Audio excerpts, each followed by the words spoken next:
नमस्कार किसान भाइयों, मैं सौरभ दुबे, कृषि विज्ञान केंद्र माधोपुर। आज आपके बीच में एक बहुत ही महत्वपूर्ण विषय पर चर्चा करने के लिए उपस्थित हुआ हूं। जैसा कि अभी खरीफ का समय शुरू हो गया है और कई जगहों पे खरीफ फसलों की बुआई शुरू हो चुकी है, तो इस प्रक्रिया में सबसे महत्वपूर्ण एक प्रक्रिया है जिसको बोलते हैं बीजोपचार। जैसा कि हम जानते हैं कि एक स्वस्थ बीज ही एक स्वस्थ पौधे का आधार होता है और किसानों को यह सुनिश्चित करना चाहिए कि बीज पूरी तरीके से रोग मुक्त हो, उन्नत किस्म का हो और उसमें किसी प्रकार के कीट रोग व्याधियों का प्रकोप ना हो। एक स्वस्थ बीज, एक अच्छा बीज किसे कहते हैं? जैसा कि हम जानते हैं कि किसी भी फसल का आधा टुकड़ा या पूरा टुकड़ा जिसमें भ्रूण निहित होता है और जिसकी अंकुरण क्षमता अच्छी होती है और जो एक अच्छी पैदावार दे सके, जो भौतिक रूप से और आनुवंशिक रूप से स्वस्थ हो, उसे हम बीज कहते हैं। अब आइए समझते हैं बीजोपचार क्या है। तो बीजोपचार यह प्रक्रिया है जिसमें हम किसी भी बीज के बाह्य या आंतरिक अवस्था में स्थित किसी भी प्रकार के रोगाणु, जीवाणु या फिर कीट के अंडों की उपस्थिति को किसी भी रसायन या जैव रसायन से नष्ट करने की प्रक्रिया को बीजोपचार कहते हैं। आइए हम समझ लेते हैं कि बीजोपचार किन चीज़ों से करना चाहिए और इसके क्या क्या लाभ हैं। तो बीजोपचार करने से हमें सबसे पहले तो यह फ़ायदा होता है कि जब एक बीज स्वस्थ होगा तो आने वाली फसल भी स्वस्थ होगी, क्योंकि अगर हम बीज के को शुरू में ही उसके रोगाणु जीवाणु को मार देंगे तो हमें कम से कम नहीं तो 11 से 12% तक का लाभ होगा और कई बार महामारी की अवस्था में लगभग 80 से 90% तक हमें लाभ होता है। इससे यह फायदा है कि हमें खड़ी फसल में उतनी मेहनत नहीं करनी पड़ेगी या खड़ी फसल में हमें अपने रोग कीट व्याधियों का जो नियंत्रण है उसको उतना ज़्यादा उससे हमें परेशानी नहीं होगी और हम आने वाला जो फसल है वो हमारी आने वाली फसल स्वस्थ होगी।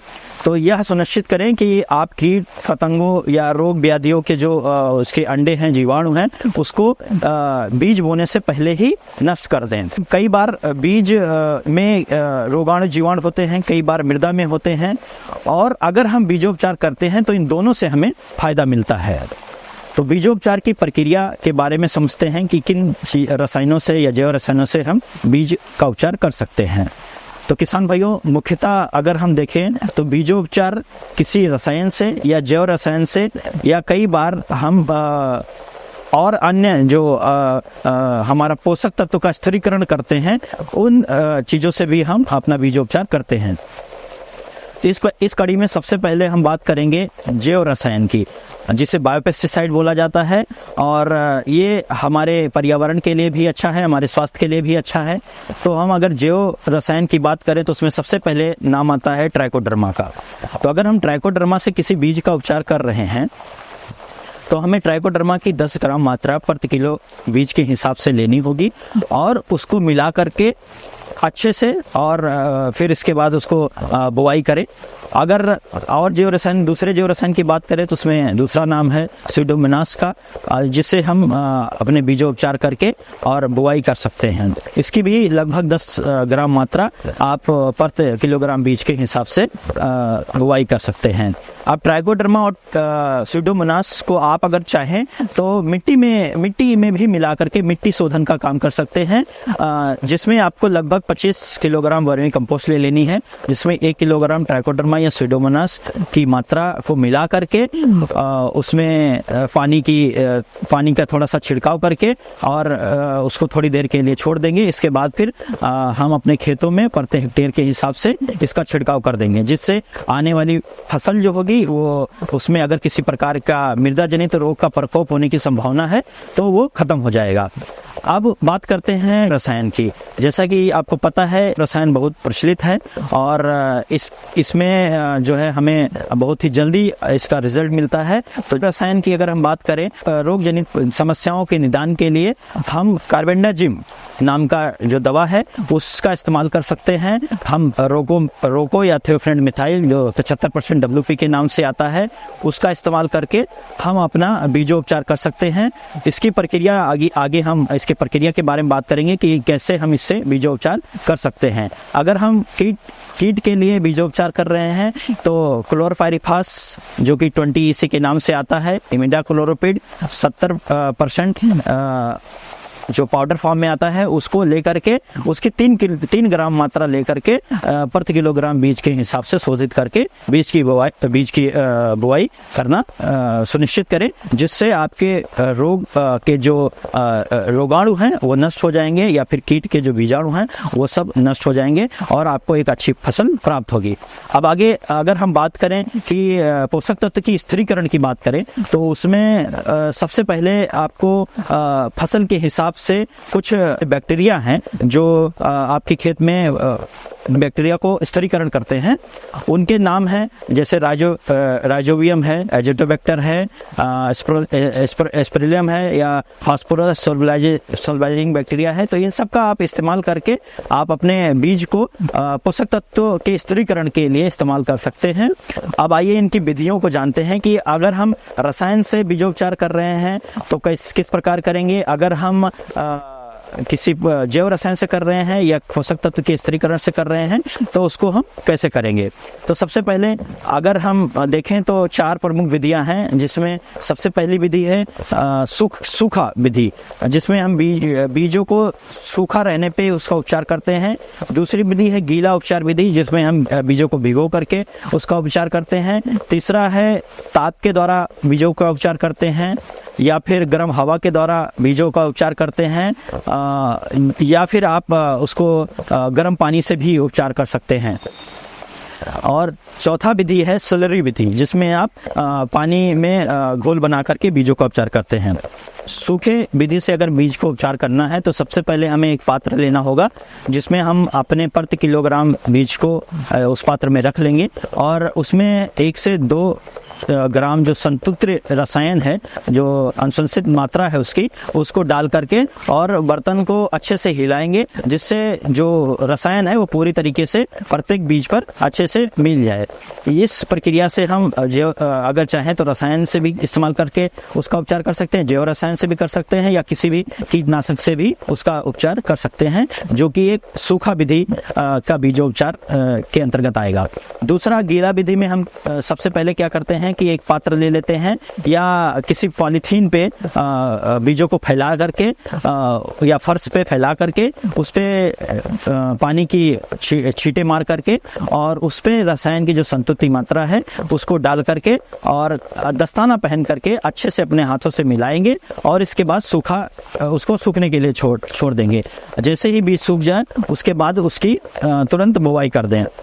अगला जो विधि है वो है ताप के द्वारा अगर हम अपने बीजों का उपचार करते हैं तो ये ध्यान रखना होगा कि जो हमारा जैसे अगर हम पानी से बीजों का उपचार कर रहे हैं तो पानी को लगभग 52 डिग्री सेल्सियस पे गर्म कर देना है और इसको लगभग 30 मिनट के लिए आपको बीज को उस पात्र में छोड़ देना होगा।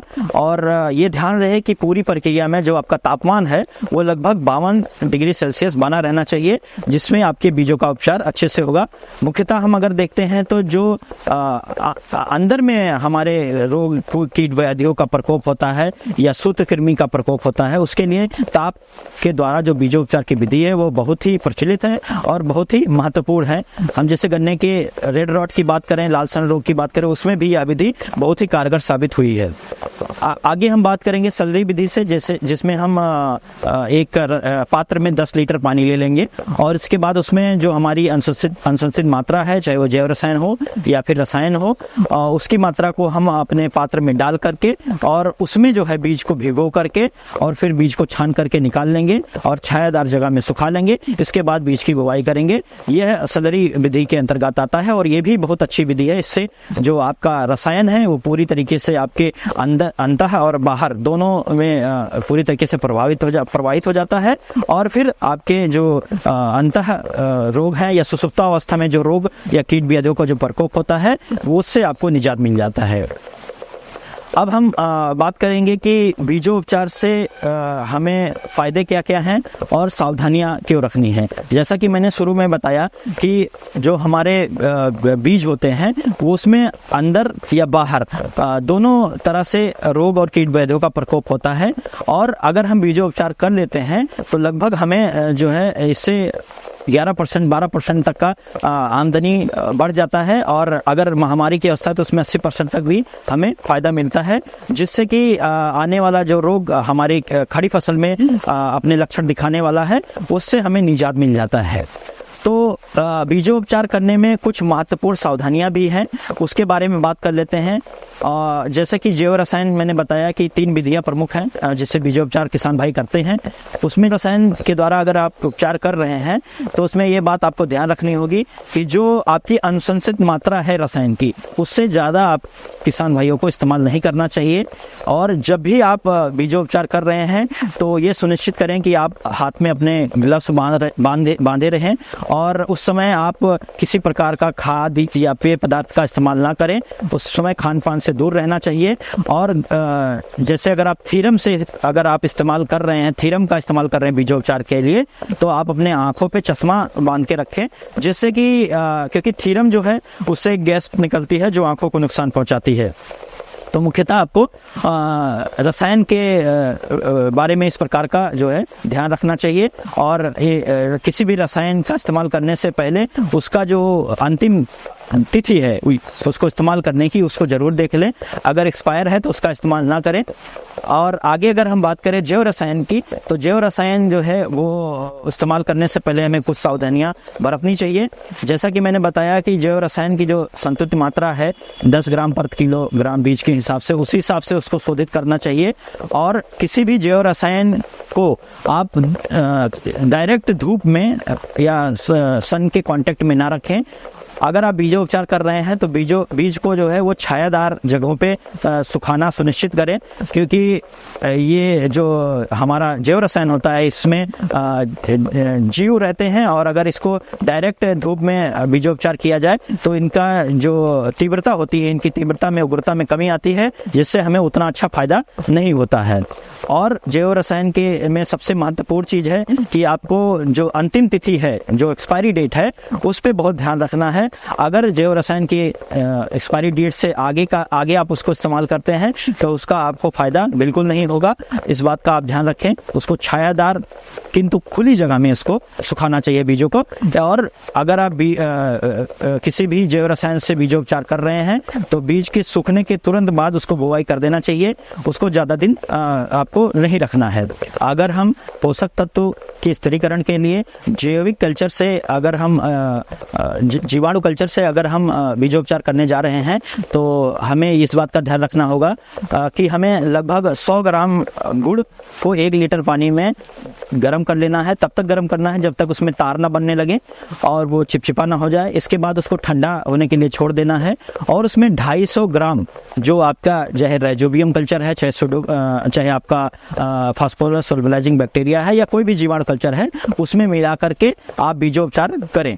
और इसमें बीजोपचार के लिए सबसे महत्वपूर्ण चीज़ है कि आपको 250 ग्राम आपका जो राइजोबियम कल्चर है या आपका जो जीवाणु कल्चर है वो 250 ग्राम प्रति किलोग्राम बीज के हिसाब से आपको इस्तेमाल करना है। लेकिन उसके साथ साथ आप अगर आप चाह रहे हैं कि रसायनों से भी उसका बीजोपचार हो जाए और जैव रसायनों से भी आपका बीजोपचार हो जाए, तो सबसे महत्वपूर्ण चीज़ आपको ये ध्यान रखना है कि अगर आप जैव रसायन और कल्चर से आप जो है बीजोपचार करने जा रहे हैं या किसी कीटनाशक से उसका बीजोपचार करने जा रहे हैं, तो एक मेथड है जिसको बोलते हैं FIR मेथड, जिसमें सबसे पहले आपको फंजीसाइड से या फिर जैव रसायन से जो भी आपका रोगनाशी है उससे आप बीजोपचार करें।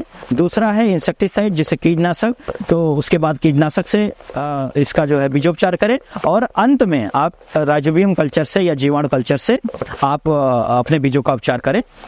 इस प्रक्रिया में सबसे ज़्यादा जो ध्यान देने वाली बात यह है कि पहला जो आपका फंजीसाइड है या जो कवकनाशी है उसका अगर आप इस्तेमाल कर रहे हैं तो उसमें 8 से 10 घंटे का गैप होना चाहिए।